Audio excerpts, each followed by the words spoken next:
Forum presented by the League of Women Voters of Winnebago County and Oshkosh Media. I'm Margie Davey, President of the League and tonight's moderator. Joining me on the panel is Karen Schneider, publisher of the Oshkosh Herald, Neenah News, and Winneconne News. The Forum is co-sponsored by Oshkosh Media. The Forum will air live on Oshkosh Media Government TV, which can be found on Spectrum Cable Channel 10 in the city of Oshkosh and Channel 99 on AT&T Uverse. It will also stream live on the Oshkosh Media YouTube channel and the free Oshkosh Media apps on Roku, Amazon Fire, and Apple TV. The Forum will be available on demand on the Oshkosh Media YouTube channel and will re-air several times on Government TV before February 17th, which is primary election day. Please check the Oshkosh Media website for replay times. The League of Women Voters seeks to inform citizens about major public policy issues and about candidates seeking office. We never support nor oppose any political party or candidate. The League publishes a monthly newsletter and has an active Facebook page. For more information about the League of Women Voters, access our website at lwwinnebago.org. Please be aware that there are several polling places that have changed in Oshkosh. Be sure to access myvotewisconsin.gov to check and double-check where you vote. The city clerk is sharing this information in many ways too, but checking My Vote also allows you to confirm your personal registration. Even if you voted in every election since Lincoln, it's always better to check beforehand than to be surprised on election day. And as you came in, you probably saw the little sign on the podium there that tells you where the changes have been made. In addition to this forum and the wonderful local coverage this year's elections are receiving, another way to get to know your candidates and thereby make an informed choice is to visit vote411.org. All candidates received an invitation to submit to Vote 411. Most accepted. I view the forums and questionnaires as a job interview. Would you hire someone who sent in an application but didn't show up for an interview? With that, let's get started. Public questions were solicited in advance. Those of you in the audience may also submit questions on the cards provided. Just wave them in the air and a league member will take them. Questions must be for all candidates and may not single out an individual candidate. Questions may be edited for brevity and clarity, and while we hope to cover as many as we can, we may not have time for all of them. We did have an unusual number of them submitted beforehand, too, this year. 8 candidates are competing for 3 seats on the Oshkosh City Council. They are incumbent Jacob Amos. I probably didn't say that right. Amos. Thank you. This is why I use first names. Just think of famous Amos cookies. Challengers Paul Esslinger, Eric Gums, Logan Youngbacher, Alec Lefebvre, Dan Lenz, Tim Neubauer, and Meredith Shireman. Tim, Meredith, and Eric were unable to attend this evening. Candidates, please keep your answers concise so that we can cover as many issues as we can. Our timekeeper will give you cues. You've met her. Please heed the stop sign so I don't have to cut you off. Concise answers will allow time for more questions. Reminder, this is not a debate. You will each be given the same amount of time for each question and you'll all receive the same questions. So let's move on to our opening statements. You now will each have 2 minutes to summarize your background, qualifications, and your motivation for seeking a seat on this Oshkosh City Council. Why should voters choose you over your opponents? Going alphabetically, we'll begin with you, Jacob. All right, sounds good. Well, I'm Jacob Amos, and I'm not for sure if everyone caught it, but when you go to the polling stations, just remember famous Amos cookies when you're casting your vote. But first off, I want to thank the League of Women Voters for hosting this forum. I want to thank everybody that came out tonight to support and just listen, and I want to thank everyone that's watching at home, that's tuning in, all the Oshkosh residents. So a little bit about myself. I'm 31 years old. I was born and raised in Wisconsin, so just like many of you that spent your entire life here in Oshkosh, I am a Wisconsinite. I am one of 8 children. I am the son of a Navy veteran and a retired nurse, so I come from a family of servants. Also, I moved to Oshkosh about 2.5 years ago. I obtained my bachelor's degree from UW-Milwaukee. I am currently pursuing my master's degree at Howard University. I currently serve on the city council. I've also sat on, I currently sit on the Long Range Finance Committee. I've also served on other boards as an adjunct board member. I've been working in banking for over 10 years, currently working as a lender. So why am I running? I am deeply committed to serving the residents of Oshkosh. I have no personal agenda to sit up here, so my true passion is to be a servant to you all. When I first moved to Oshkosh, I fell in love with Oshkosh. I fell in love with the community. I love the close-knit community, and I just want to be a servant to you guys. I see that I got 30 seconds before I got to wrap it up. I have so much that I want to say, but just want to let you know that I believe Oshkosh deserve a leader that will show up, be present, have fresh perspectives, and a vote for me as a vote for someone that will come with that leadership, as well as someone that's financially responsible and a forward-thinking individual. And I'll shut up now. Thank you, Jacob. Yeah. Paul? Thank you. I too would like to thank the League and Oshkosh Media for holding the forum. First of all, my background, I am a lifelong resident of Oshkosh. I've earned an associate's and bachelor's degree in marketing. I've had several years' experience in TV and radio advertising. I've been a realtor for the past 13 years here in Oshkosh. I've been married to my wife Jackie for 27 years. I have a son working for Oshkosh Corporation and a daughter working for Aurora in Milwaukee. In my spare time, I collect antique Oshkosh brewery items, and I'm happy and proud to announce that I'll be a grandfather for the first time in August for my daughter and my son-in-law. Congratulations. Thank you. Qualifications.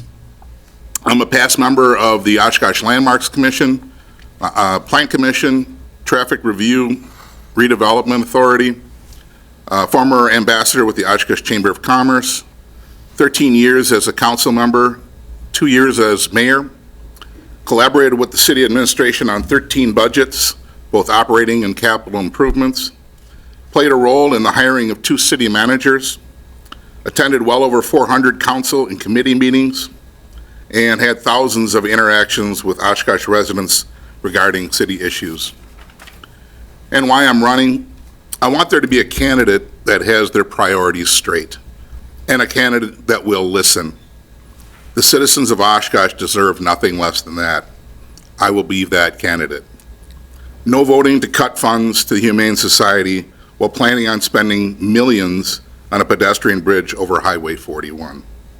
Taxpayers demand elected officials respect their hard-earned money and spend it wisely. Thank you. Thank you, Paul. You're up, Logan. All right, thank you for the opportunity to introduce myself and the perspective I plan to bring to council service. My name is Logan Youngbacher. I'm a local business owner and managing director with Alexander and Bishop. I currently serve on the board of directors for Downtown Oshkosh Incorporated, and I previously served on the Business Improvement District Board. Oshkosh is my hometown. It's where I grew up, where I've chosen to invest my time and energy, and where my wife and I have built a life with our rescue dog, Mabel. I believe deeply in this community and in Oshkosh's future. I'm running for city council to help build a strong Oshkosh, one that plans ahead, grows responsibly, and uses taxpayer dollars wisely. I believe good leadership begins with careful listening. When we truly listen to residents and businesses, we make better decisions and build trust in our local government. For more than a decade, I've worked in commercial real estate development and finance, partnering with communities across Wisconsin.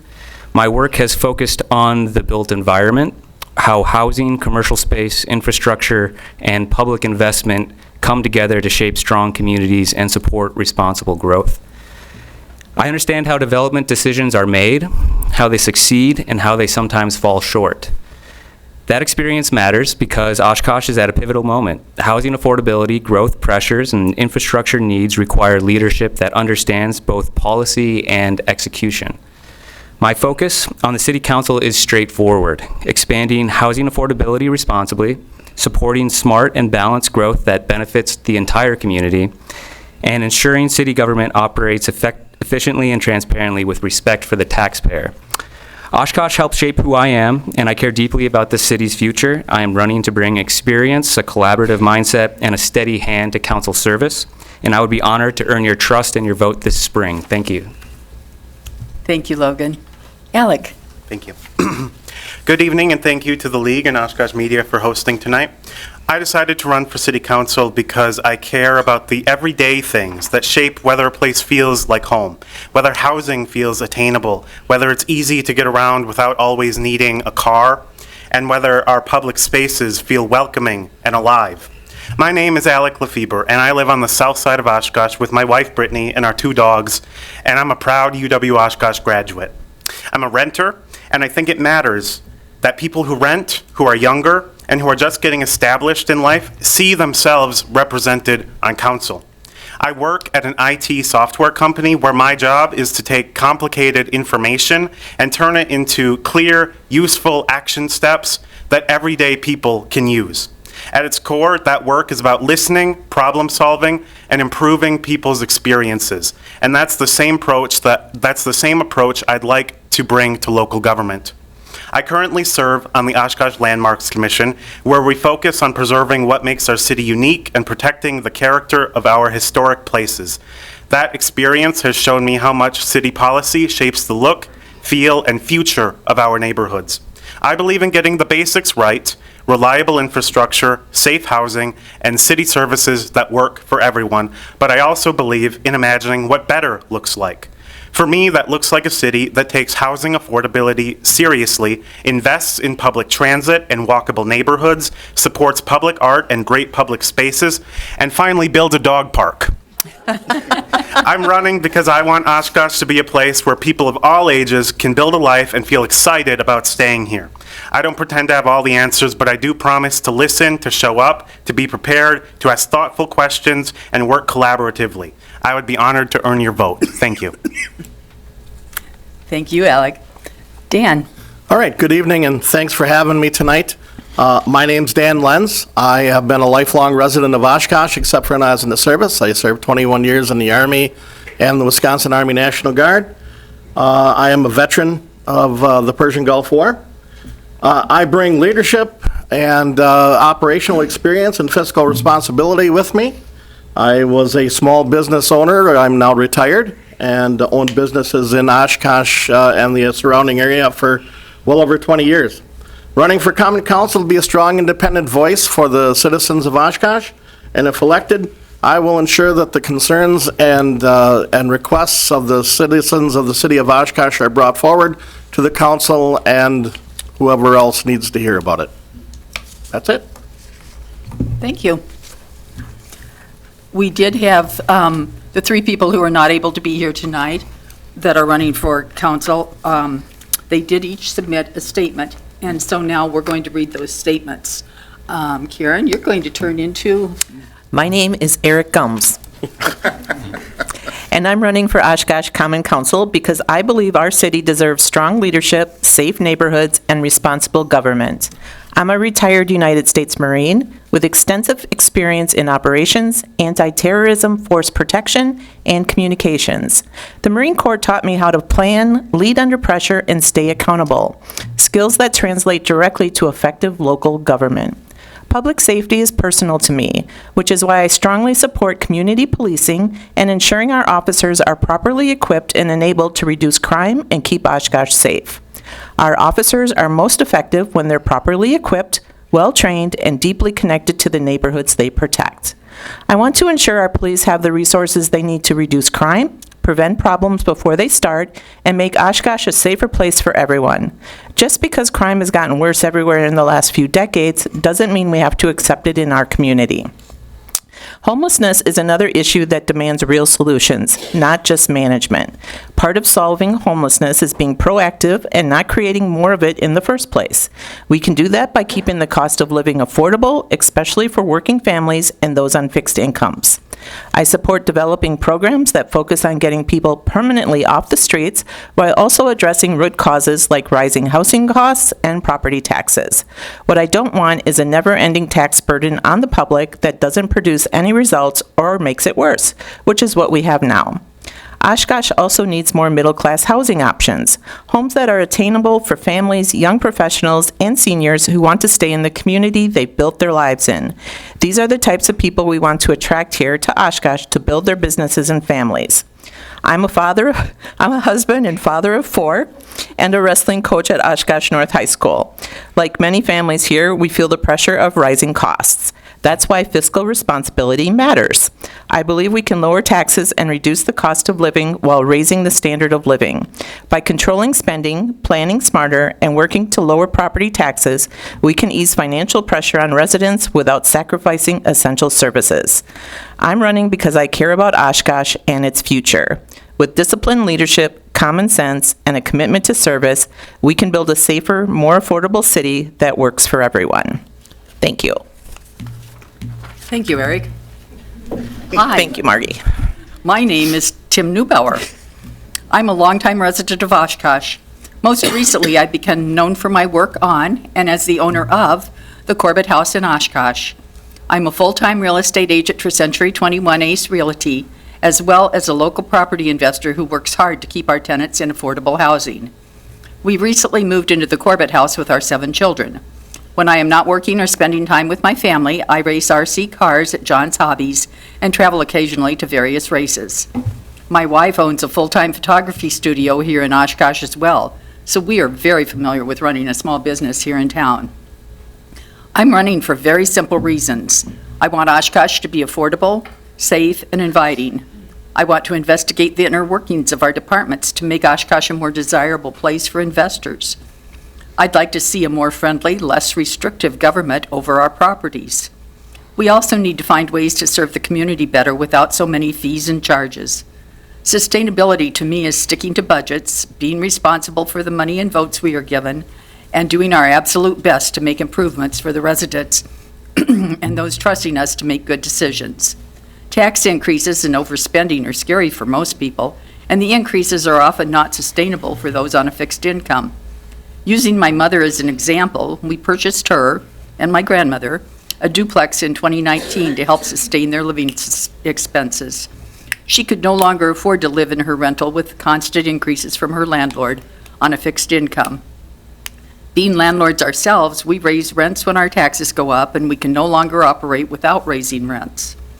Each time taxes increase and costs go up, we find ourselves either eating the cost — this is ultimately unsustainable for the long term as we cannot operate in the red for long — or helping pay the bills by way of rent increases. Responsible spending is a must to help our most vulnerable tenants stay in their homes and keep elderly and low-income families in the homes they already own. Sticking to budgets, saving, and keeping the bills paid are things I do for our 3 businesses, and my wife and I both pride ourselves on being financially responsible, practical people. This is exactly how the government should operate as well. There was more, but my time ran out. Okay. Now I am Meredith Shireman. Hello. Thank you to the League of Women's Voters for hosting the City Council Forum tonight and for reading my opening statement as I am out of the country this week. My name is Meredith Shireman, and I enthusiastically ask for your vote on Tuesday, February 17th, which is the Tuesday after Valentine's Day. If you are looking for a candidate who is positive, driven, solution-oriented, and a collaborator who brings people together, then look no further. I love Oshkosh. As a lifelong resident and serving on city council before, I believe the future for Oshkosh continues to be bright. Sure, we have some things to improve, but we can easily do that working together. I stand specifically for 4 tenets: honest and transparent communication. Easily stated, you call me, I call you back. You email me, I email you back. Thoughtful fiscal responsibility that works towards no tax increases. Now, I can't promise no tax increase, nor should any candidate, but I will start my decisions with no tax increase. Smart economic development that supports a thriving and progressive downtown. Every study we do indicates that a thriving downtown acts as an economic engine, attracting businesses, jobs, and tourism while boosting tax revenue. Prioritization of housing growth that advances affordable housing. As part of this, I want to ensure zoning and inspection processes are as growth-ready as possible. Generally speaking, I think we need to be more flexible with projects and allow them to move forward at a faster pace. So in closing, my ask of you is to please vote on February 17th, and 2, please consider voting for Meredith Shireman. Thank you, Meredith. Or Karen. Next, we're going to take back our own identities and begin the public and panel questions. We will ask public policy questions submitted in advance or by the public tonight at the forum. Reminder, if you want to have a card to write a question on, just raise your hand. Hannah's over there in the doorway and we'll bring you one. And then turn them in the same way. Just wave them. Okay, candidates, you will each have 90 seconds. That's a minute and a half to respond to each question. And we'll ask you all the same question. We will change up the order a little bit, but this time we're going to start with you, Jacob. All right. And Karen, do you have a question? Oh, sure. I can do that. So, Jacob, how will you promote transparency and accountability in city government? More specifically, what is your view on the use of non-disclosure agreements between city government and companies for the purpose of economic development? So, as far as transparency, I think that as a current city councilman, I've already implemented ways that I can be more transparent with the residents of Oshkosh.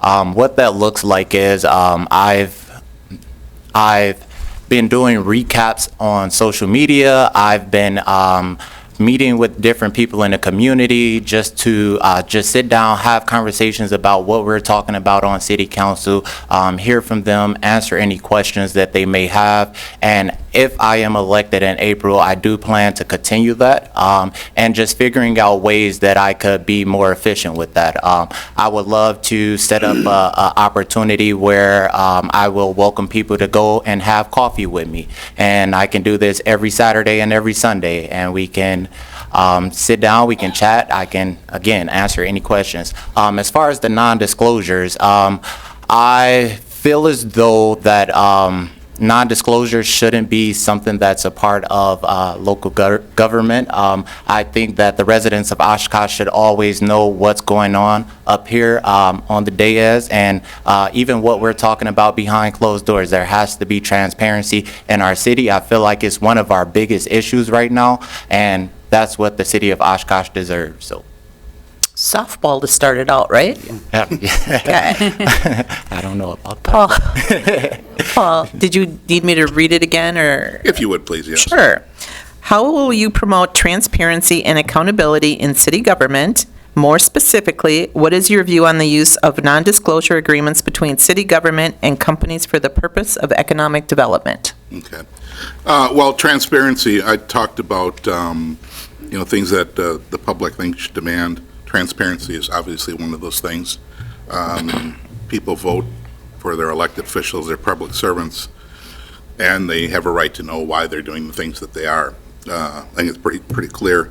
As far as non-disclosure, I look at that from a standpoint, and I think maybe you're talking about executive sessions. As a realtor, I know if I have someone's house listed and there are multiple offers that come in, you don't share information with other people that are wanting to write in an offer on a house, because obviously that gives someone else information that others may not have. And so in the executive sessions that I've ever been in with development, it depends on who the developer is and what strengths they have, what weaknesses they have, what they're bringing to the table, and what we want to offer. Because if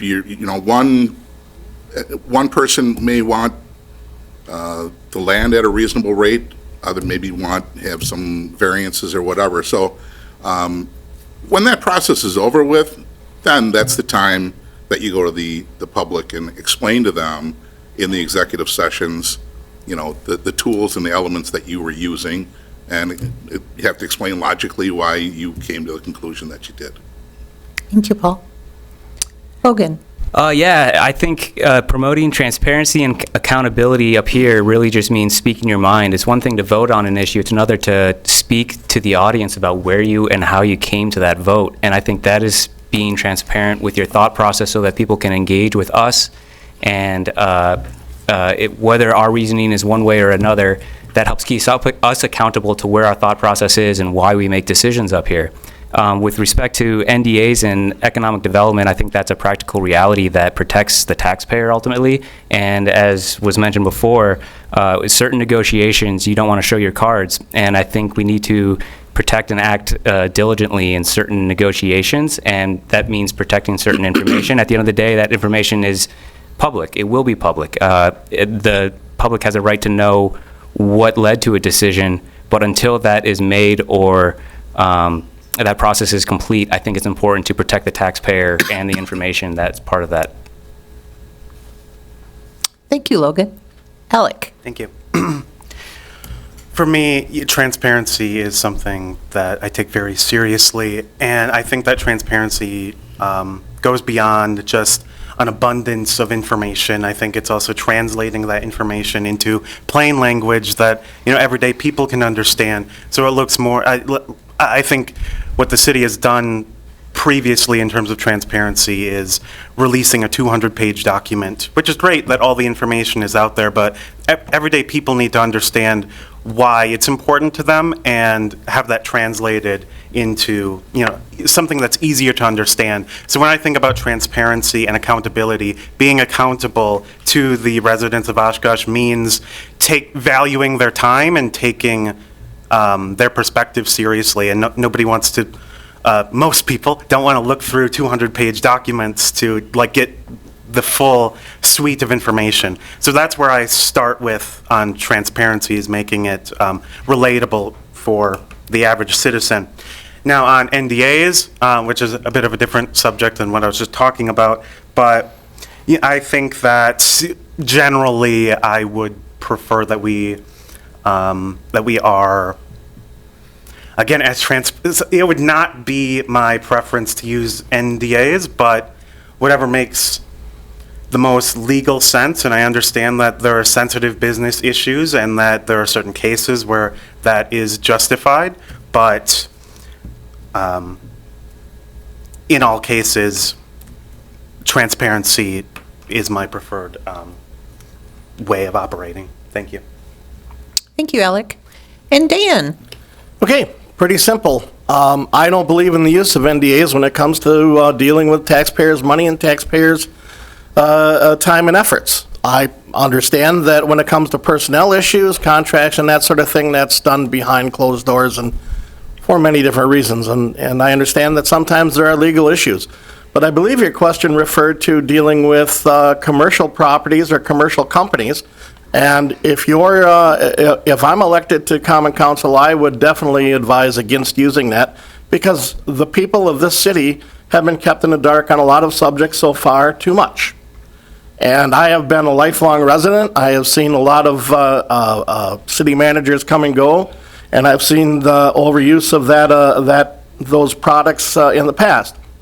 I personally understand there's going to be legal times when you can't do that, but I would advocate against it. I think the people of Oshkosh have a right to know what we're doing with their time, money, and effort. Thank you, Dan. Okay. This question will go to you first, Paul. According to the Oshkosh Police Department, there are 26 Flock automatic license plate readers currently operating in Oshkosh. What role do they serve, and do you support the use of this surveillance technology? That's an absolute great question. My understanding of those cameras are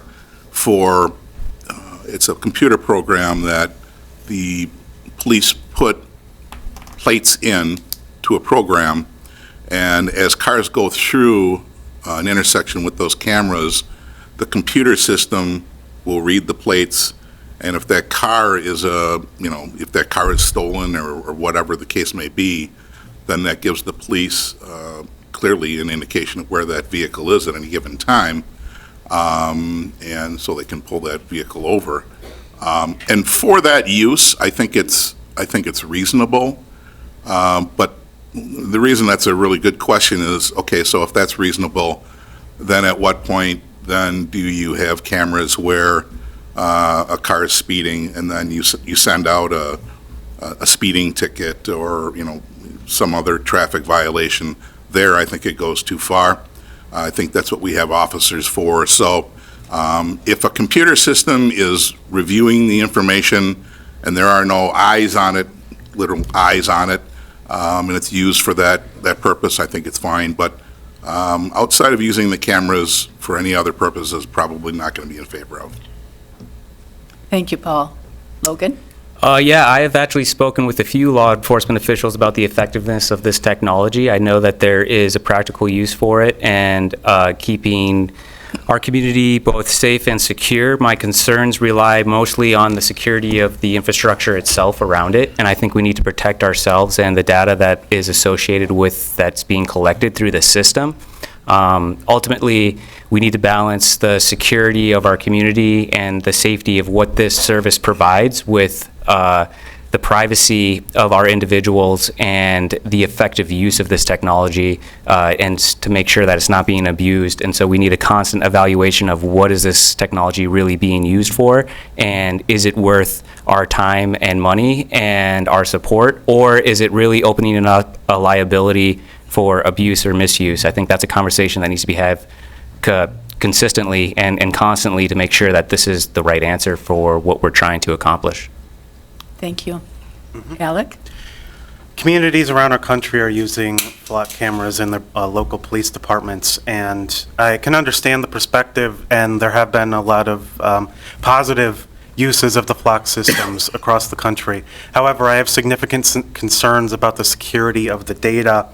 I've read some recent reports showing that flock data, despite controls and transparency portals from local police departments such as Oshkosh PD, which I do commend Oshkosh PD for their transparency dashboard you can find on their website, how they utilize the flock data.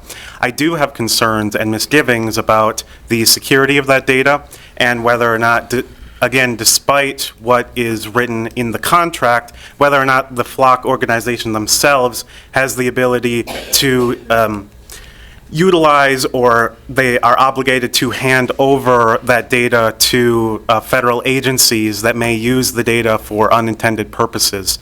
So for that reason, I would strongly recommend we do a consistent evaluation. I would even go as far as to say we should end our contract with Flock altogether, that we should stop using these cameras. Thank you. Dan? So I'm not totally familiar with the product itself, but what I can say in general is anything that enhances public safety, I'm 100% behind.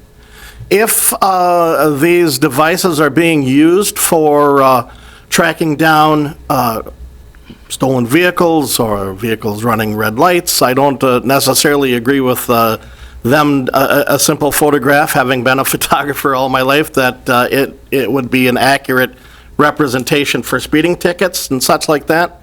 As far as the data goes, if we have contracts with our federal partners and our state partners to share that data, so long as they have done their due diligence to make sure it's secure, I say that we abide by our contracts and that we continue to utilize whatever continues to make our community safe. Thank you. Jacob? All right, so first I want to start off by thanking the Oshkosh Police Department for all that they do. They do a tremendous job with serving our community, but this topic makes me think about the role of the Oshkosh Area Police Department, and that is to protect and serve. And when we use this technology, it put us on a borderline of harassment, and that is something that we want to make sure that we don't do as a city. We don't want to go down that direction. So we definitely want to proceed with caution. This can be a topic that can make residents feel as if their privacy was at risk. And that is something that we don't want to do. We don't want to alarm people in the community. So I would advocate to look to see how this is impacting other communities. I would advocate to hear from the Oshkosh residents and to see how they feel about this and how this will impact their lives. I would look at placing regulations on it to ensure that it is not being abused. So those are all the things that comes to my mind when I think of this topic. I do trust our police chief and the decisions that he make, and I stand behind those decisions, but I will proceed with caution when it comes to this. Thank you. Absolutely. Okay, so Logan, this question will start with you. Running for council, of course, the city already has a strategic plan in place. How would you help to address the priorities in the Oshkosh strategic plan, and which are the most important? Yeah, that's a great question. I think our priorities need to be consistently evaluated, and that needs to be a process with the public and the community. I think it's important that we consistently align ourselves with a strategic plan that's a long-term vision and a shared vision of what success looks like. And then from that goal, we can work backwards. So what's the process to get there? How can we build a bridge towards what we want to accomplish throughout the strategic plan? I do support a constant reevaluation of it. I think first we got to start with health and safety, and from there, everything else will follow. And so in terms of putting the priorities first, is that comes with listening to the public and where we are. I think the role of council ultimately is to take into account what's happening today and integrate that into a long-term vision of what we can do tomorrow with the resources we have. And it's a back and forth with our community, and that's a necessary process. So listening, engaging, understanding health and safety first, and from that, how can we grow our community and give ourselves the resources to accomplish these goals without raising the levy, but growing internally. So, Thank you, Logan. Alec? Thank you. I think that my top priority, or one of the, what I'd prioritize as the strategic plan is the evaluation and growth of our infrastructure projects. And when I think about infrastructure, what comes to mind first and foremost is preparing ourselves for the future. And I think that the long-term outlook definitely needs to be, when I say that, I think about roads, water, sewer systems, pedestrian and bike safety. Those have to work and those have to be reliable. And I think about the challenges that we are facing in the future in terms of what the next 20 to 30 years look like. We're seeing more intense rain, more flooding, more strain on aging systems. So I think that as we go forward over the next few decades, climate-resistant policies and infrastructure need to be at the top of our strategic plan. And I think that the council is doing a good job right now at addressing those issues, but I would like to continue that work. So that is my top priority of the strategic plan, is continuing our infrastructure growth. Thank you, Alec. Dan? Okay, very simply put, the last time I looked at our strategic plan, it's over 10 years old. We need a resident-driven strategic plan. That means from the bottom up. The people who live and work in this community need to be the people who work with city council first to drive a strategic plan. I personally think it should be updated every 3 years. And looking at the plan that we are currently working on right now, systems exist today that are 100 times better than they were when they wrote that plan. So again, resident-driven, updated every 3 years, and revised as needed as time goes on with new systems that come online. Thank you, Dan. Jacob? All right, so when I think of the strategic plan, first off, the strategic plan really aligns a lot with why I'm running for city council. And when I think of the strategic plan, it actually reminds me of the last topic that we just talked about. So one of the topics on here is to provide a safe, secure, and healthy community. So that goes back to what we were just talking about. We want to make sure that the residents of Oshkosh feel safe and they feel protected and not harassed or feel as though that they're being attacked in any sort of a way. So that, in addition to that, also we want to focus on strengthening our neighborhoods. So we want to focus on affordable housing and making sure that the residents of Oshkosh have a place that they can call home that is aesthetically appealing, sanitized, and affordable. In addition to that, we want to focus on economic development, right? We want to have a downtown where people can come to and feel a sense of belonging and a sense of pride in the downtown that they call, or in a city that they call home. And lastly, I'll just wrap up by saying, just increasing revenue, figuring out ways that we can grow in a strategic and a smart and sustainable way. So this is going to get really hard doing this in a minute and a half. Thank you, Jacob. My Paul? pleasure. Thank you. The strategic plan, first of all, the strategic plan was updated. It was a year or two ago. I was on the council last. And the reason I remember that is because it's an exhaustive process. The last one we had, the council met at our new center out by on the river there, and we started at like 7 o'clock in the morning, and we got done at 5 or 6 o'clock at night. And let me explain what the strategic plan is. The council sits down with all the department heads, the city manager, and we really break apart all of the departments in the city of Oshkosh. We determine on what we think are the most important, where money should be spent. We get input from all the department heads, the city manager, like I said, and then we start piecing that together, and priority-wise, where money should be spent. And then we had a third-party facilitator for that. That just, I mean, it's a great process. It really makes you think. Things that come up that you never thought of before, and, even being there for a long time, you learn on other things. There was a survey that went out, I'm pretty sure it went out to the citizens for their input, but then it all really determines on the city staff. The city staff then, especially the city manager, is supposed to collect all that information, and that's kind of their roadmap of where the citizens and the council want the city to go, and so they should be bringing up resolutions and ordinances to provide for that. Thank you, Paul. That's the last one. It's my turn. It's your turn, Margie.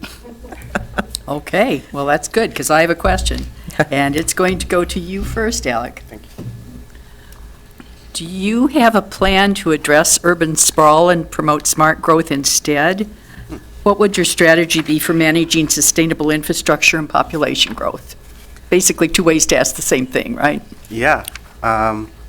Cool. So,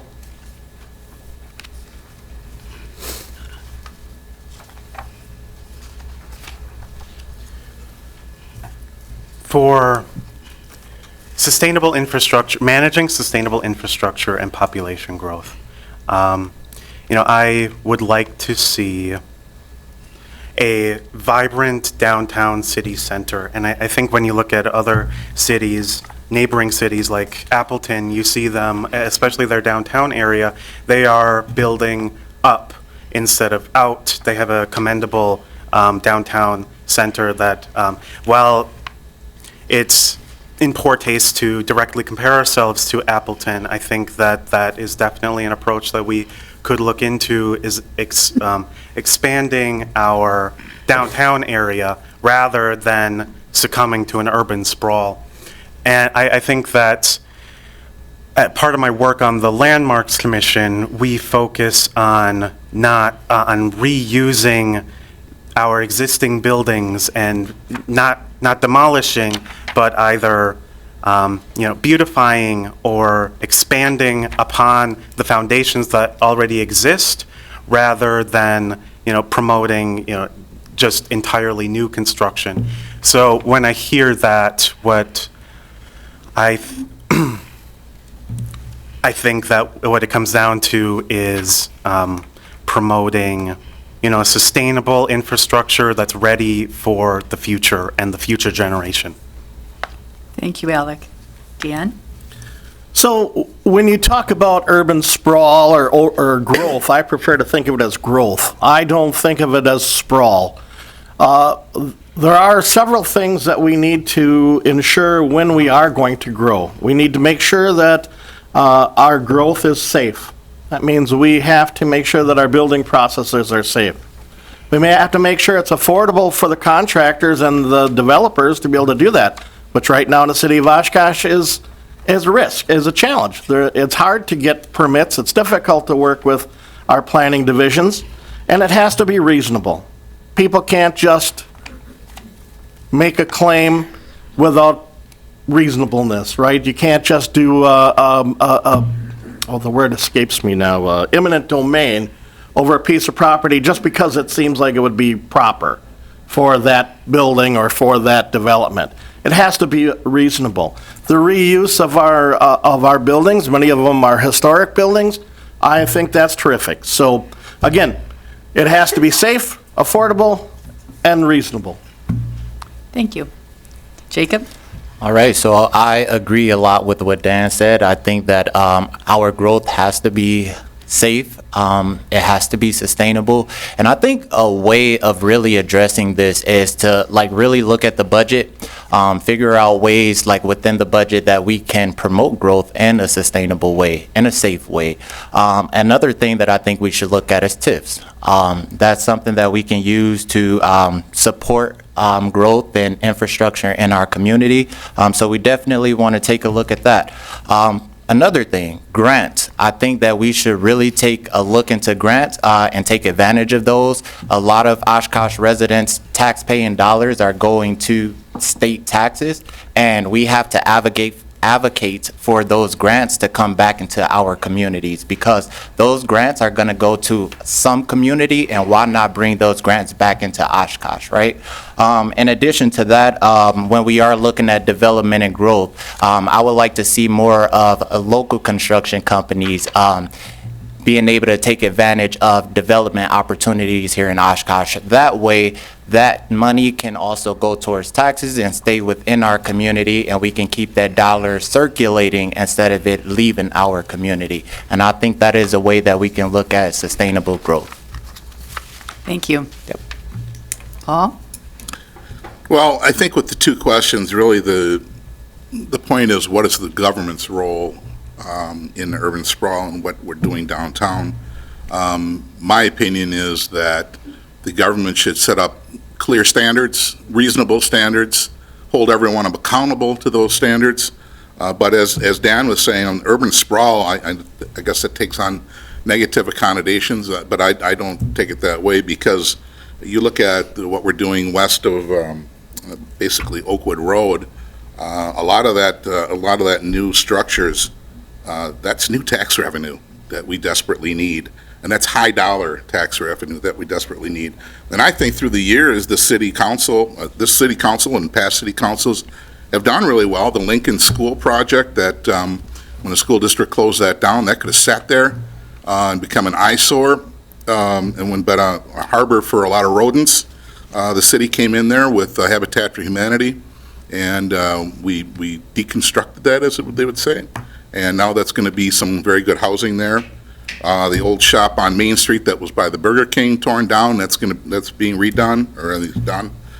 Many of the Main Street buildings that we have, the Sawdust District, that's brand new. The Miles Kimball building, that's being turned over. So, and there's other ones that I'm forgetting right now. But so I think the role that we've played here in Oshkosh with development, I think, has been pretty good, and I think we can continue that in the future.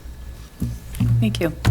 Logan? Yeah, so I think what council needs to do is promote policies that unlock private investment and allow us to grow responsibly. Really what we're looking for is housing diversity, employment growth, infrastructure resilience, and neighborhood vitality, and we get that by creating clear conditions for what it means to build and grow and invest in our town. The most important part of how we grow is that we manage that growth and we create a clear policy for what's important to us as a community. What are our goals? What type of housing products, what type of developments do we want to see? And ultimately, how do we want to promote that? I think first step is looking at our zoning code and where we want things to be built and what we can allow to be built in our town. I think we also need to look at the clear financial objectives of those who are looking to invest as they go through our process. We need to leverage that private investment, look at infill opportunities where we can build value and grow our tax base from within. And that's why we need to look at where infrastructure already exists. And that's why focusing on a core downtown is very important. And then, so we're not putting cost on already established neighborhoods, and that this new development should pay its way, to join our community, but it also, we need to understand how it helps us grow from within and adds values to our community. Thank you. That's it. Back to you. All right, and Dana, is this one to you? Did you go first yet? I did. You did? No, you didn't. Come on, Dan. I've lost track. Oh, Dan. That's all right. So have I, obviously. But we'll start with you This one anyway. would go to Dan. All right, so I'm going to kind of piggyback on this recent question here. So a few of you already touched on things, but South Main Street is a rapidly developing part of the city. What do you see as the greatest challenges and opportunities to that growth? And how should it be managed? Well, South Main Street, along with Oregon Street, have in the past been a significant business district in its community. I personally think that the largest challenge will be the parking for businesses that are there and businesses that will come there. I think the advantage is its historical value. There are so many historical buildings on South Main that we really should capitalize on them. However, they're going to need a lot of updating. We need to make a process for the city of Oshkosh that streamlines that process, that updating. Proper permitting, not nitpicking to death with our inspections divisions, and making it so that we are a welcoming community for contractors and developers to come and work in that area. That's going to be a huge challenge. Oshkosh is known for being a very difficult city to work in when it comes to building and permitting. So I think that by the use of our historic buildings and appropriate work to get the permits and the contractors there so it's not a big hassle for them, I think that will be a huge boon for the South Main Street area. Thank you, Dan. Jacob? So for me, I think the biggest challenge, honestly, is beyond like what the city can necessarily do. I think it has to do more with what's going on in the world overall right now. It's just a really tough time for businesses or entrepreneurs that's looking to start a business. So I think that would be the biggest challenge. But I do think that as a city, we can look at ways to make it easier for people to open businesses and continue to operate their business. So that is what I feel is the biggest challenge. However, as far as opportunity, I feel like there's a ton of opportunity downtown. Coming from a larger city than Oshkosh, I see the potential that Oshkosh can keep that close-knit feeling, that community sense that we already have, while also having a sense of a bigger city vibe where we can come downtown, we can enjoy downtown. And I think a lot of that just have to do with finding ways to get more businesses downtown, finding ways to fill up some of those storefronts, and just filling up those storefronts with things that people want to take advantage of, whether that is some shopping, whether that is maybe like the escape room or something like that. But all in all, we have a lot of potential, and I just feel like we have to figure out a way to make it happen. Thank you, Jacob. Paul? Thank you. Well, here again, I think we have two different parties, if you will. We have the government and we have the developers. And I think the South Main is, it needs an identity to be developed. And who's going to do that? Well, the developers really are. I think when the city gets involved in being real estate agents and making determinations of what should go there, sometimes does not work out really well. We get bid on that.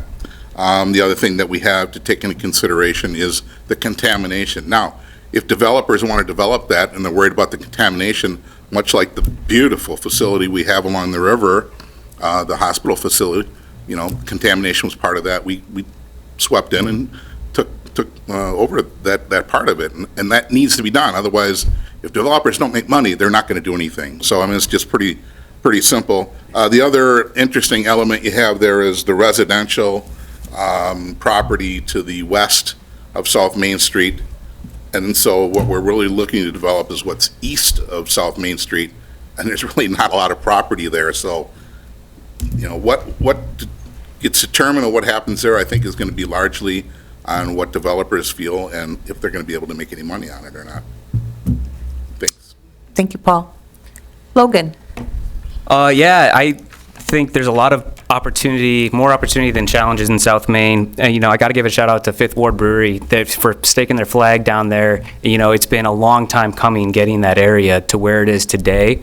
And that's the type of long-term vision we need to keep on moving forward. I think some of the challenges is maintaining confidence from the public in the city decisions about how that growth is happening and what we're doing about it. I think we need to keep up with the infrastructure there and around the city so that people just have confidence in City Hall to do the basic things right.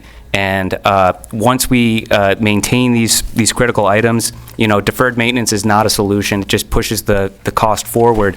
And so I think when we see us when the community sees City Hall doing the little things right, that's important. The opportunity is the land down there, the clear desire to be in our community. I think we need to open up the doors for others to come and seize the opportunity for those sites like that. I think the city can address the environmental issues, which are real there.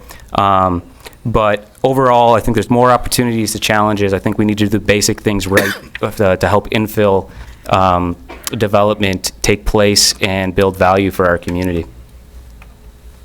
Thank you, Logan. And Alec? Thank you. I agree with a lot with what Dan said. I think that South Main, there's a lot of opportunity there. As we go forward with any projects, we have to make sure that we're listening to residents and meeting their needs. But there's a lot of historic buildings in the area, and I want to make sure that those are preserved and loved, because I hear a lot about that Oshkosh is losing its sense of identity, and I think that identity comes from our historic buildings. And so it would be a shame to lose a lot of those. I hope that we could work with them and maintain those rather than getting rid of a lot of them. But with that said, I think that Oshkosh needs to focus on doing better at being a welcoming, more predictable place to build and to start businesses. As has been said multiple times tonight, I keep hearing that the city has a reputation for being difficult or slow to develop in, and that's something that I want to make sure that we take a look at closely and address. That means clearer rules, modernizing codes, and making sure that our processes are transparent and consistent. Overall, with the South Main project, I'm really interested in development that supports housing, walkability, sustainability, and is a place that people want to live and feel excited to live and start a small business. Thank you. All right. I get to start with Jacob this time, don't I? Mm-hmm. We've gone all the way around. Are you sure? I am positive. You sure it's not Dan? Pretty sure it's not me. Now you made me forget which question I got. What are your thoughts on safe overnight parking areas for the unhoused? My thoughts on that is, again, just going back to our strategic plan, just having a community that feels safe, no matter who you are in the community, no matter what stage in life you're in at this moment, just having a community and that you feel safe in, that you feel secure in. I think that though there are a lot of comments out there right now and that people don't necessarily agree with these safe parking spaces for unhoused individuals, I just feel as though we want to make sure that everyone in our community feels safe, everyone in our community feel heard, and I think that as a whole, as a city, we can really push for that. We got the potential to make sure that everyone is looked after, and that's my thought on that. Thank you. Paul? Thanks. Well, I think this is a subset of a larger issue that we have with homelessness and other issues, mainly downtown. So, we have ordinances that we have created over the years to address these issues, and I think those ordinances are reasonable, and I think I think the police department has to enforce those. So I guess, I don't know if the question is are you in favor of making it more lenient, my answer would be no. I want everything to be safe, and I want people to feel welcomed also. But we have to remember that when we have officers out on the beat at night at 1, 2, 3 o'clock in the morning, and they come across people in cars or things that they don't understand, that's a potential life and death situation for them. And we need to respect that. We need to respect their jobs. So if you're not supposed to be doing it, don't do it. And I think we have many opportunities here in Oshkosh to address the broad issues that we have. So again, I'm not quite sure of the direction for the question, but if the direction is doing something differently, I guess my answer would be no. Thank you. Logan? Yeah, I don't know if that is a solution to the problem of an unhoused population. I think what you can do is approach the problem more responsibly. I do believe that people deserve to feel safe and people deserve a place to live, and I don't believe those goals are necessarily in conflict with one another. A stable and affordable housing are the results of a housing market with plenty of housing choice. I believe in housing first as a solution, and we need to start looking at prevention. I think an ounce of prevention is worth a pound of cure. And council needs to help coordinate what is a fragmented system currently with housing, social services, and healthcare. I do believe housing is healthcare. And I had the opportunity to attend WIDA conference, the Wisconsin Housing Economic Development Conference, just a few weeks ago. And housing and healthcare are very closely linked, and I think we need to appreciate that and look at how can we address the housing issue here, look at our zoning code, create more housing choice, and allow these preventative services to go into place so that we work towards solutions that are really accountable to the results, and we know when they're working. I think the goal is to have a stable housing market and to have people in stable living situations. And I don't know if that's the solution, a parking concept, but I think we need to look more broadly at the issue of how do we create a stable and affordable housing market within our city. Thank you. Alec? Yes, I support the idea of safe overnight parking for unhoused individuals. I don't believe that people become stable by being moved along or criminalized. They become stable by having somewhere safe to sleep, access to services, and a path forward. And if that's in their car, so be it. Because I think it's a misconception that some people think that it's actually a large percentage of unhoused people have jobs, but they don't yet have the ability to make rent or find a place to live. And I would hope that I just want to say that the idea of people sleeping overnight in their vehicles is sad, and we need to humanize that. And if that's, I would not support ordinances that would try to shuffle these people who are just trying to get by, especially these people who are just down on their luck and they were removed from their homes and they only have a car and now they don't even have a place to sleep at night. So yes, I would absolutely support a program like or ordinance like safe overnight parking. It seems like the humane thing to do. It's just like, that to me feels like a very small thing to do, but it seems feasible and realistic, and it's a good starting place. There's many other solutions or things I would like to see regarding homelessness in our community, but the question was about safe overnight parking, so I'm going to limit it to that, and my answer is yes. Thank you. Dan? Well, I have a couple of opinions on it. I agree with Paul. We already have enough regulation on the books to deal with people parking in inappropriate places. As far as being safe, we all have a responsibility for our own safety. If you have chosen to be unhoused, or if you have chosen to stay in your vehicle instead of seeking other options such as the Salvation Army or the American Red Cross, there are many other options out there for you to look for assistance. But it is not the council's business to get into housing people. I think it is, as a community, we have opportunities to join and work with these other organizations. This is the richest country in the world.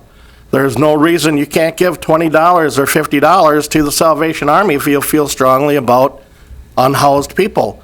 I understand. I have been down on my luck. I've had hard times, and I think most of us in this audience have. We understand that. And so nobody's trying to be incompassionate, but we have to make appropriate choices, and the city can't just foot the bill for everything that comes along. Thank you. All right, I That's think it. it's All back. right, back to you, Paul. There's been a lot of programs that have been defunded, and money that supported many members in our community has gone away. So what will you support to ensure that the marginalized and disenfranchised among us get a fair shake in our community? Well, I would say that in looking at, many times we look at our neighbors and determine whether we're doing things right or wrong. I would argue that Oshkosh probably has more opportunities for underadvantaged individuals here than any of our neighboring, excuse me, any of our neighboring cities. And so, again, as Dan would say, when we dive into these, let's do something for everyone. We look at our friends in Minnesota, where it's ripe with embezzling money from these programs, all good intentioned programs. And for people that actually need it, absolutely, I'm in favor of it. But when you have government setting up these programs, and you have people embezzling the money, taxpayers' money, billions of dollars being wasted foolishly, and when it gets wasted foolishly, then the money's not there for the people that actually need it. I'm all for the people that need it, but I think, my personal opinion is, I think Oshkosh has many different organizations, many great people, and the people of Oshkosh are such giving people. When someone's down and out, there's been fires in houses, and within hours, there's thousands of dollars there for them, clothing there for them. So I think we're doing okay in Oshkosh. All right, thank you, Paul. Logan?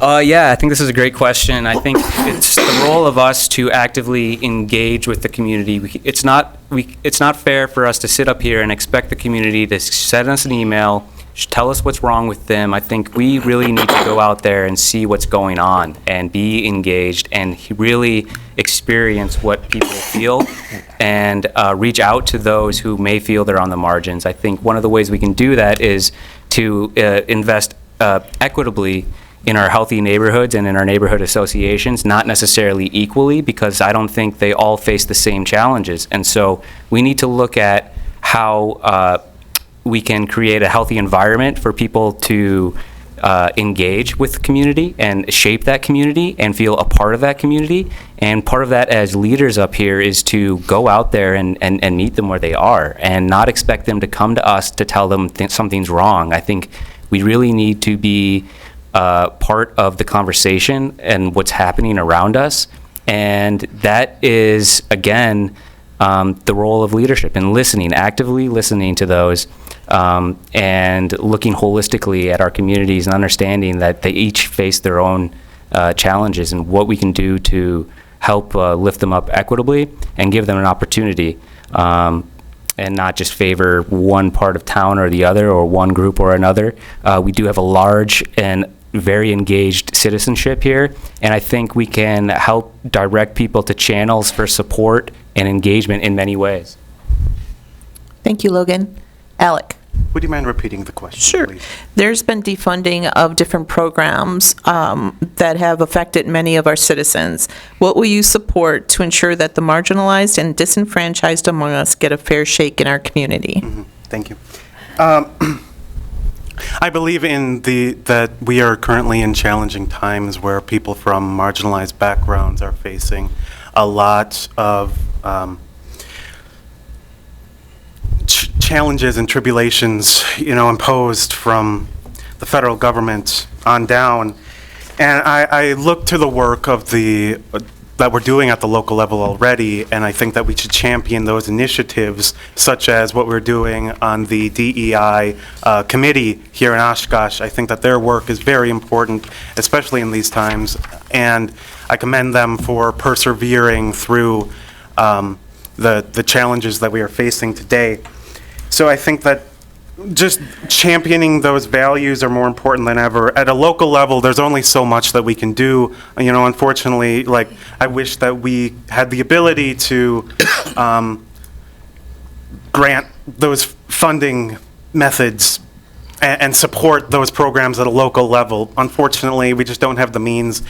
But what we can do is make sure that we have leadership and that we see representation from council, and where there isn't representation, make sure that, as Logan said, going out into the community and talking to those people from different backgrounds, and making sure that we, at a council level, making sure that we're using our voice to make people from all backgrounds, make sure that they feel safe and valued in our community. Thank you, Alec. Dan? Okay, well, first of all, government's not the answer. Government is not the answer for anyone who feels marginalized, regardless of background or whatever.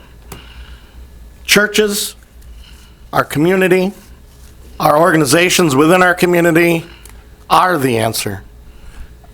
The government can't fix these problems, and it shouldn't even be attempting to fix these problems. Education and teaching people active ability to earn reasonable livings is. With these groups, such as churches, the Salvation Army, and getting back to a caring community is important to lifting these people up and providing them an opportunity to maybe go to a trade school. I worked as a machinist for many years. I'm going to tell you that there's no better social program than a job. And if folks give to their churches, give to their local communities, I belong to several volunteer groups that provide small donations to groups every year. And that maybe isn't the answer all or be all, but government is certainly not the answer to fixing these problems. Thank you, Dan. Jacob? All right, so the first thing that comes to mind is I think that we have to reframe the way that we look at city council and the role of a city council member. And with that being said, as a city councilman, my job is to be a voice for all about 67,000 people that live in the city of Oshkosh. And no matter where you are in life, whether you are wealthy or whether you are a marginalized individual, it is my job to be a voice for you and to advocate for you. This is a position that's for the people, by the people, and I think that it's important that we mention that this is a nonpartisan position. I think that a lot of people can, in some ways, whether they don't directly say it or even have, I guess, the intention to do so, but they can subconsciously be pushing a partisan position. And it doesn't have to even just be a Republican or a Democratic position that you're pushing. But whatever party that you're affiliating yourself with, you want to make sure that you're not pushing that from this platform. You want to make sure that you are representing every individual in the community. So that is my thought process on it. I would definitely, anything that comes across me, I would definitely do all that I can to advocate for any marginalized individual, because that is our job as city council members. Thank you, Jacob. I think we should invite him to join League of Women Voters. You know we're nonpartisan, right? I guess, yes, absolutely. Me as well, as a city councilman. Exactly. As would anybody be who was running for this position. Yeah. Got it. I think we have time for probably only one more question. We'll see. Maybe we'll ask a really short one next time. 7, 8, I'm trying to figure out who goes first. It's Logan. See, All my right. little chart works too. I just should have asked you probably. I'm right here, yeah. Was there a particular question you'd like to have me ask you? I got a few things, but There's a lot of questions that were submitted. We're not going to get through half of them tonight, I don't think. But we shall have another chance on March 16th, right here. And we'll have 6 candidates, hopefully that night, for up there. Okay. The City Council approved a vehicle registration fee 2 years ago as a way of funding special assessments. Is this system working? And if not, what alternative way would you propose to fund roads that still meets Wisconsin legal requirements? This is a great question. I did support the vehicle registration tax. I think it is working. I think it's a delicate balance as well, though, with its effectiveness and how we're raising revenue with it and what the fee actually is. So I think we need to constantly look at our fee structure and look at what we're trying to accomplish with it. Really what it was to take away special assessments and the crushing impact that it can have on certain individuals in areas of the city where they're on fixed incomes and home values may not support such an invoice. I mean, it's really tough to get a thousands of dollar invoice from the city. And really what happens is every time your road gets done, you get this shuffling of housing and you really force someone to make a life decision. I think we need to share this cost equitably.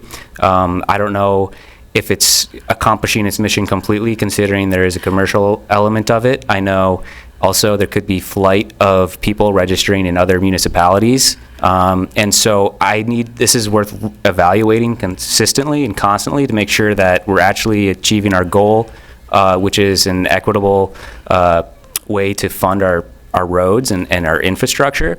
And so I think that's the real question, is are we doing the right thing? And that's a constant evaluation. I did support taking an equitable view towards a solution here. But again, that's something we need to constantly evaluate. And so that's our role, is to make sure we're going in the right path. Thank you. Alec? Yeah, I think the vehicle registration fee is working as intended.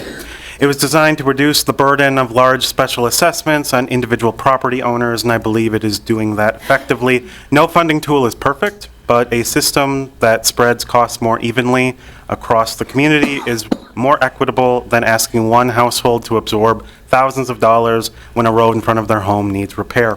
I'm always open to evaluating data and looking for improvements, but based on what I've seen so far, I think that it's an effective tool and one that we are using in a responsible way. Thank you. Dan? As far as I understand, it's working as intended. I am not a advocate for higher taxes in any way, shape, manner, or form, but I think it's certainly worked for my neighbors that have spoken to me, and other folks haven't gotten a bill for repairs of their sidewalks and things of that nature that's been going on lately. So I guess if it's not broke, we leave it alone. Okay, thanks. Jacob? Hey, Dan said it best. If it's not broke, leave it alone. I agree with a lot of what these gentlemen said. I think that it is working. It is something that I would support. I just personally feel like as long as it really depends on the situation, but we just want to make sure that we're not placing an extra burden on homeowners. So that would be my biggest thing. But all in all, I think that it's working, and I just don't think that we need to try to fix something that's not broken. So, yep. Thank you. Paul? Well, I guess I'm going to go against everyone that just talked up here because this wheel tax is an absolutely terrible idea. Is it working? It's filling a funding gap is what it's doing. Now, in my opinion, it's not equitable. There are still people, residents that are paying thousands and thousands of dollars for their assessments that they have been given over the years. Now people moving forward pay $35. That's certainly not equitable. It doesn't charge who's causing the damage. We are not charging semis that travel over the road. We are not charging route trucks that travel over the road. Oshkosh Corporation with their trucks pay nothing. And a person that drives 5,000 miles a year on Oshkosh roads pays the same price as someone that travels thousands and thousands and thousands, 100,000 miles over the years. So it's the whole formula for it is just absolutely ridiculous. I would say that in order to fund this correctly, you get rid of the assessments, you get rid of the wheel tax, and you pay on the gasoline tax. That way, semis they don't use gasoline, but they use diesel fuel. So anyone that comes in, and then you have money that's coming from outside of the city that's used for the roads inside of the city. So it would actually be a tax relief from people that live in the city. Other people are going to be paying for the roads because they're using the roads. So I think what we have now it's terrible. I don't know for a fact, but I wonder if that's legal in Wisconsin. Well, that's a great, I brought that up at the council meeting, and it's not legal. And I said, well, we're elected officials. It's part of our job, not just citizens, but it's part of our job to lobby the people that are at the state to make them change the law for us, for the people here in Oshkosh. And that didn't go over real well. I had one other comment I wanted to make that goes back 2 or 3 or 4 questions. Something you said, Logan, made me think of the fact that there's something called health in all policies. Sorry, say that again? Health in all policies. Yes. And I'm not sure if you're familiar with that, but I believe you were describing it, so. I'm not familiar with that, but I do believe that a lot of what we do comes back to basic health and safety, and there's a new appreciation and a lot of more studies coming out about that I think really drives home how we look at what we do and how that affects people individually and through their health. So yeah, I do know that. Oh, I didn't see anybody write that down, but I'd suggest if you're interested in it, you do so. Just a thought.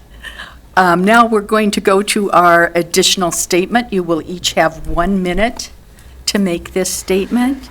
You can say anything you want. You can address something we didn't discuss. You can whatever. And we're going to go back to our initial, starting with you, Jacob, because your name starts with an A. All right, sounds good. Well, first off, again, thank everyone for coming out tonight. Thank the League of Women Voters for hosting this forum. I just want to say that it's very difficult to pack what you want to say in a minute and a half. So Amen. I encourage people that's watching, people that's here, please reach out to me. Let's schedule a meeting. Let's go have coffee or just meet. Let's meet wherever. I strongly encourage that. We can get to know each other a little more, and you can get to know my viewpoints on a topic for longer than a minute and a half. So check out my Facebook page, Jacob Amos for Oshkosh City Council. Visit my website to get to know me a little bit more, and that's Jacob Amos for OshkoshCityCouncil.com. And yeah, I am honored to currently serve on the city council, so definitely check out those meetings as well. We have one that's coming up next week, Tuesday. We have one this past Tuesday, and they're every 2 weeks. So please tune in. You can get a chance to see my viewpoint on a lot of topics and that aspect as well. And again, thank you all, and I'll shut up again.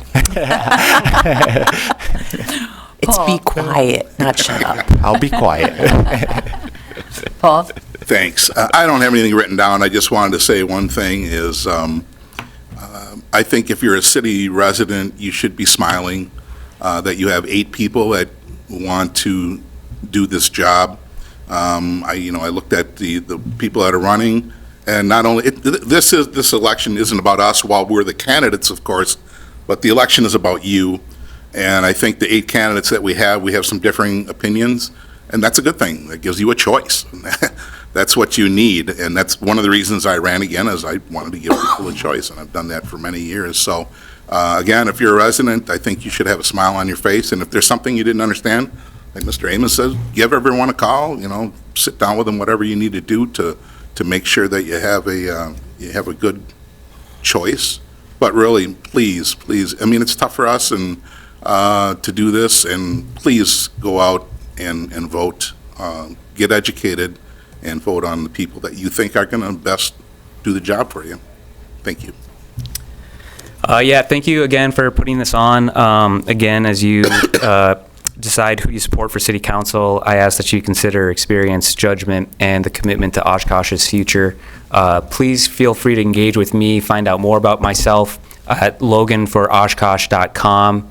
You can find me on Facebook and reach out to me. We can chat about anything. I'm an open book. I'm here to listen and learn and see what we can do better. For the past decade, again, I've worked at the intersection of housing, development, finance, and public investment. I know how these decisions are made and how they succeed and how they fall short. I want to be engaged in this process.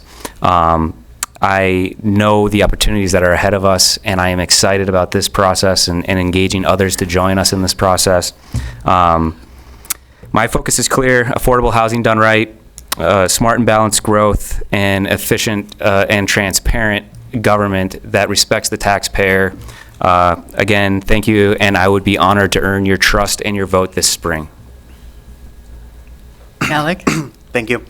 Yeah, thank you to the League, Oshkosh Media, and everyone who's here tonight or watching at home. I want to talk about one issue that wasn't directly brought up tonight. That is the mobilization of federal agents in Minnesota. I want to be clear where I stand. I believe that all people, regardless of who they are or where they come from, have a right to feel safe in their own community. I also believe that local leaders have a role to play in providing clarity and stability for our community, even on issues where we don't directly control federal law enforcement. We've seen in other places that local governments can use their voice to promote stability and trust in government rather than silence or partisanship. But back to me. If elected, I will be a thoughtful, accessible, and collaborative council member who listens first and focuses on practical solutions. I believe that better is possible for Oshkosh, and I would be honored to earn your vote. Thank you. Thank you. Dan? Okay, this is going to probably get a chuckle from some people around here, but I'm not a man of a lot of words. I believe in smaller government. I believe in deregulating our community so that builders and people can utilize their properties and build efficiently and safely. And I believe in return calls and emails. If you call me or email me, you'll get an email or a call back. I'll be a voice for all the citizens of Oshkosh, and I am for full transparency on the city council, and I ask for your vote on February 17th. Thank you. And she didn't have to flash a little sign at me.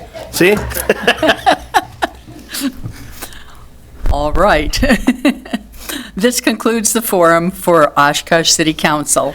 On Tuesday, February 17th, you may vote for 3 of these candidates. You may also vote early. Contact your local clerk for more information because early voting is different depending on where you live.